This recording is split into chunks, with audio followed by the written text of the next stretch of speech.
College parties and bad decisions. 3 true stories from Reddit hell. Highlights: the narrow space. The dream became reality at 3:17 a.m. The sound of breaking glass downstairs jolted me awake. For 3 heartbeats I lay perfectly still, hoping I'd imagined it. Then came the unmistakable crunch of boots on broken glass. The mine called. The locals avoided them, whispering stories about collapse victims whose bodies were never recovered. Looked like a perfect adventure for 2 guys trying to recapture their youth. The house with the red door. Trust is a currency that children don't know they're spending until it's too late. The narrow space. The first thing they teach you in self-defense class is to trust your instincts. But they never tell you what to do when your instincts are screaming at you while you're trapped in your own home, trying to make yourself impossibly small in a crawl space barely wider than your shoulders. I'd chosen the rental carefully, a renovated 1920s cottage in rural Oregon, just far enough from Portland to afford the luxury of solitude without isolation. The house sat on a gentle slope overlooking a creek, with scattered neighbors visible through the winter-bare trees. Each morning I'd watch deer pick their way through the frost-covered yard while sipping coffee on my wraparound porch. On a February evening, I returned from my shift at the emergency clinic at my usual time. The setting sun had painted the sky in bruised purples, and something about the shadows seemed wrong. My porch light flickered erratically. I'd meant to change that bulb for weeks, and as I fumbled with my keys, the sharp scent of clove cigarettes drifted past. None of my neighbors smoked, and certainly not that distinct brand that reminded me of college parties and bad decisions. I blamed exhaustion for my paranoia and took a long shower, letting the hot water wash away the hospital antiseptic smell that always clung to my scrubs. That night, I dreamed of heavy footsteps. The dream became reality at 3:17 a.m. The sound of breaking glass downstairs jolted me awake. For 3 heartbeats I lay perfectly still, hoping I'd imagined it. Then came the unmistakable crunch of boots on broken glass and the soft whisper of someone trying to move quietly through my home. My bedroom door was locked, a habit from living in the city, but the wood frame was old. I had maybe minutes. The house's previous owner had shown me the hidden panel in my closet ceiling, a remnant from Prohibition days, when the house served as a stopover for booze smugglers. Good for storage, he'd said with a wink. I'd never imagined it would become my sanctuary. I slipped out of bed, grabbed my phone, and made it to the closet just as heavy footsteps started up the stairs. My hands shook as I pushed aside the false panel and pulled myself up into the narrow space between floors. The musty darkness pressed against me like a living thing. Below, my bedroom door splintered inward with a bang. The beam of a flashlight swept the room, accompanied by ragged breathing that sounded wrong. Too fast, too angry. Something crashed, and a voice that barely sounded human snarled.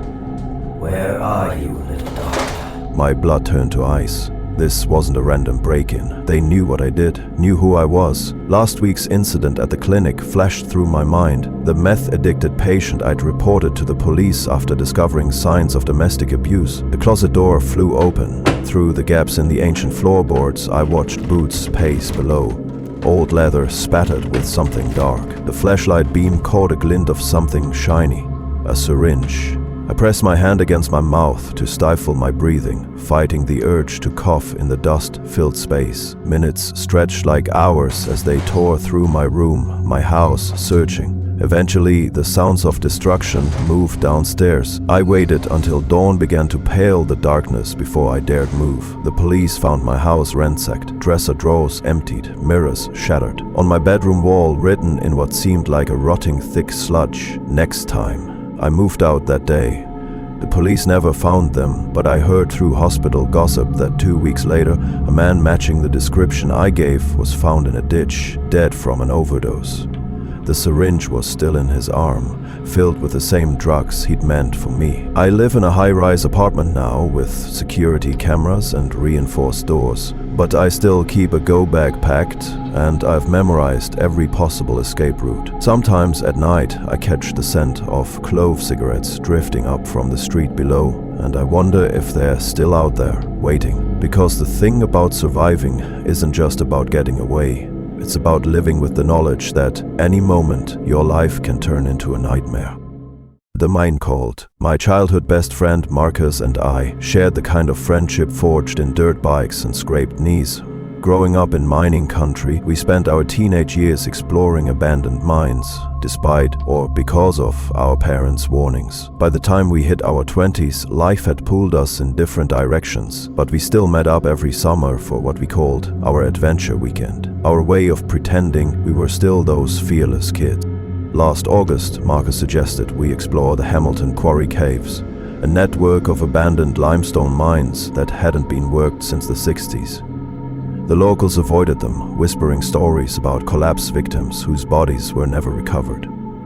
Looked like a perfect adventure for two guys trying to recapture their youth. We arrived at sunset, parking Marcus's truck at the old service road. The mine's mouth gaped like a wound in the hillside, decades of vegetation failing to soften its industrial edges. Our headlamps carved twin beams through the darkness as we made our way inside, our boots crunching on limestone gravel. The first hour was exactly what we expected, mapping our route through the tunnels, photographing old equipment, and sharing beers from our backpacks. But as we ventured deeper, the temperature dropped dramatically. Our voices echoed strangely, coming back to us distorted and wrong. "Did you hear that?" Marcus stopped suddenly, tilting his head. At first, I heard nothing but the drip of water on stone. Then it came, a sound that had no business existing hundreds of feet underground. Singing. Not the garbled echoes of distant voices, but clear, harmonized hymns in what sounded like Latin. We followed the sound, our curiosity overwhelming our common sense. The tunnel widened into a chamber, and our lights revealed rows of wooden benches arranged in a semicircle. They looked ancient, the wood warped and gray, but they hadn't been there long enough to rot completely in the damp air. The singing grew louder, accompanied by the shuffle of approaching feet. We ducked behind a fallen support beam as flashlight beams began to dance on the chamber walls. Figures in dark robes filed in, carrying candles and swaying as they sang. Their faces were obscured by deep hoods, but their voices, God, their voices. They ranged from whisper soft to thunderous, building to a crescendo that made the very rock seem to vibrate. A figure in a red robe raised his hands and the singing stopped. When he spoke, his voice echoed with unnatural power. "The sacrifice has been prepared." That's when we saw what they were dragging, something wrapped in white cloth. It left a dark trail on the stone floor. We ran. The sound of our footsteps gave us away, and the singing changed to something else, a shrill sound that followed us through the tunnels. We took wrong turns, backtracked, and finally burst out into the night air, gasping. The police found the benches when they investigated, but no other signs of the ceremony we'd witnessed. A few days later, they pulled out a body from the flooded lower levels, a local teenager who'd been missing for weeks. The officials said she'd fallen while exploring the caves, which would apparently explain the deep scratches on her body. Marcus and I don't talk about that night. Maybe there was some gas leak or something that made us hallucinate things. Maybe the teenager did really fall to her death and we were just lucky to avoid an accident. I guess we'll never know.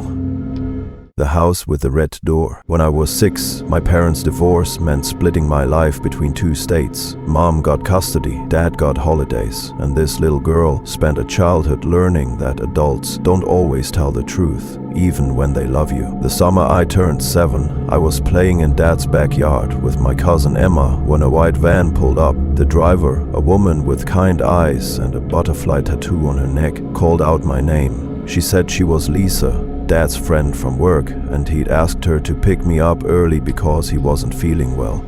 I knew I wasn't supposed to go with strangers, but she knew my name, knew Dad's name, even knew about my favorite stuffed animal I'd left at his house last visit. Emma started to say something, but I was already climbing into the van, worried about Dad being sick. We drove past familiar streets, into parts of town I didn't recognize. The woman, Lisa, kept talking about Dad, about how he'd be so happy to see me soon, about how brave I was being. When we finally stopped, it wasn't at a house I knew. The door was painted bright red, like a warning sign I was too young to read. Inside, everything smelled like vanilla candles and cigarettes. A man with gray hair sat at a kitchen table, counting pills into little plastic bags. He barely looked at me as Lisa led me upstairs to a small bedroom with pink wallpaper peeling off the walls. "Your daddy will come get you real soon, sweetheart," she said, leaving a peanut butter sandwich on the dresser. "Just be quiet and good, okay?" Hours stretched into days.